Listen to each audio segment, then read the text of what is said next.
Hello students आज हम अपनी lesson the portrait of A lady का नेक्स्ट पार्ट पढ़ते हैं।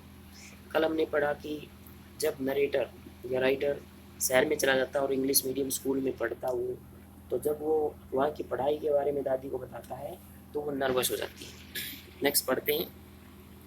When I went up to university, जब मैं यूनिवर्सिटी में गया, I was given a room of my own, तो मुझे मेरा अपना कमरा दिया गया।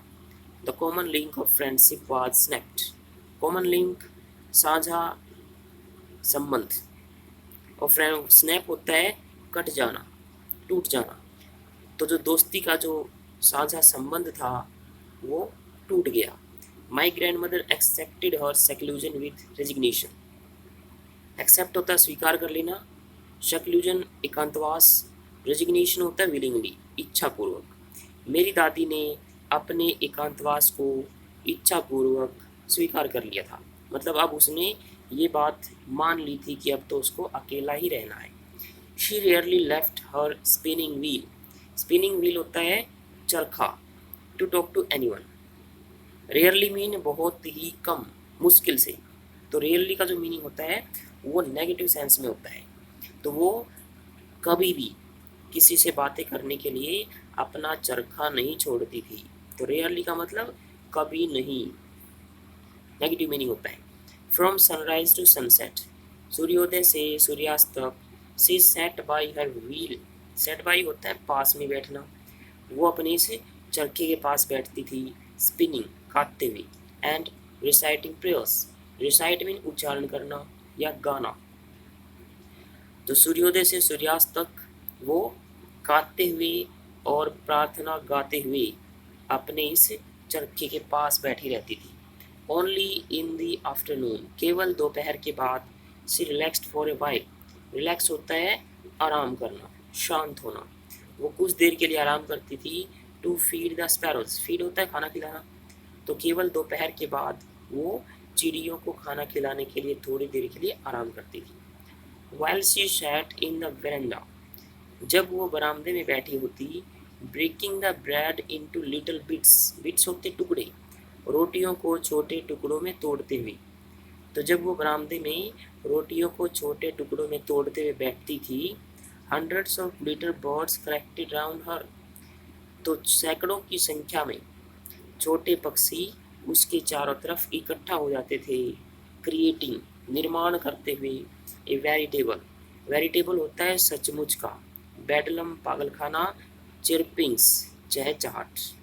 तो जब वो बरामदे में रोटियों को छोटे टुकड़ों में तोड़ते हुए बैठ जाती थी, तो सैकड़ों की संख्या में छोटे पक्षी उनके चारों तरफ इकट्ठे हो जाते थे और वो चहचहाट का एक सचमुच का पागलखाना बना देते थे। वहाँ पे इतनी चहचहाट हो जाती थी जैसे कि वहाँ कोई पागलखाना हो।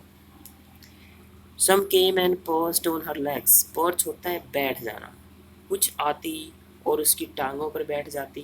अदर्स ऑन हर शोल्डर्स, और दूसरी उसके कंधों पर। Some even sat on her head, कुछ तो उनके सिर पर भी बैठ जाते थे। She smiled but never shooed them away, she smiled वो मुस्कुराती थी, but never shooed them away. Shoo away होता है भगा देना, शू करके भगा देना। तो वो मुस्कुराती रहती थी लेकिन कभी भी उन्हें शू करके नहीं उड़ाती थी।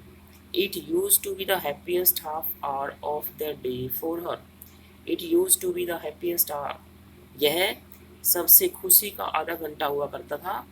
तो यह उसके लिए दिन का सबसे ज़्यादा खुशी वाला आधा घंटा हुआ करता था। When I decided to go abroad for further studies, abroad होता है विदेश में, further मीन आगे की। तो जब मैंने आगे की पढ़ाई के लिए विदेश जाने का निर्णय लिया, आई वॉज श्योर, मुझे विश्वास था, my grand mother would be upset, upset होती है निराश, उदास। तो जब मैंने आगे की पढ़ाई के लिए विदेश जाने का निर्णय लिया तो मुझे विश्वास था कि मेरी दादी निराश हो जाएगी। I would be away for 5 years, मुझे 5 साल के लिए दूर जाना था। And at her age one could never tell, और उनकी उम्र में कोई भी नहीं बता सकता था। तो उनकी उम्र में कोई नहीं, क्या नहीं बता सकता था कि वो कितने दिन और जीवित रहेगी। तो उनकी उम्र के हिसाब से कोई अब उनके जीवन के बारे में नहीं बता सकता था। But my grandmother could, लेकिन मेरी दादी बता सकती थी। She was not even sentimental. Sentimental होता है भावुक, वो भावुक भी नहीं थी। She came to leave me at the railway station, वह मुझे रेलवे स्टेशन पर छोड़ने के लिए आई। But did not talk or show any emotion. Emotion होता है भाव। तो वह मुझे रेलवे स्टेशन पर छोड़ने के लिए आई, लेकिन न तो उसने बातें की और न ही कोई भावना दिखाई। हर lips moved in prayer, move in हिलना, उसके होठ प्रार्थना में हिल रहे थे। Her mind was lost in prayer, और उसका जो दिमाग था वो भी प्रार्थना में खोया हुआ था। Her fingers were busy telling the beads of a rosary. Tell mean यहाँ पे फेरना, बीट्स मन के, रोजरी माला। उसकी उंगलियां माला के मनकों को फेरने में व्यस्त थी। Silently she kissed my forehead, तो साइलेंटली चुपचाप उसने मेरे माथे को चूमा। And when I left I cherish the most imprint as perhaps the last sign of physical contact between us. And when I left, और जब मैं गया, I cherished, cherish होता है संभाल कर रखना, moist गीला, imprint निशान। तो जब मैं गया तो मैंने उस गीले निशान को संभाल कर रखा, एज के रूप में, perhaps शायद लास्ट साइन, अंतिम चिन्ह ऑफ फिजिकल कॉन्टैक्ट, शारीरिक संपर्क का, बिटवीन अस, हमारे बीच में। तो चुपचाप उसने मेरे माथे को किस किया, और जब मैं वहाँ से चला गया तो मैंने इस गीले निशान को शायद हमारे बीच में अंतिम शारीरिक संपर्क के चिन्ह के रूप में संभाल के रखा। तो यहाँ तक हम आज लेसन पढ़ते हैं अपना। Thank you.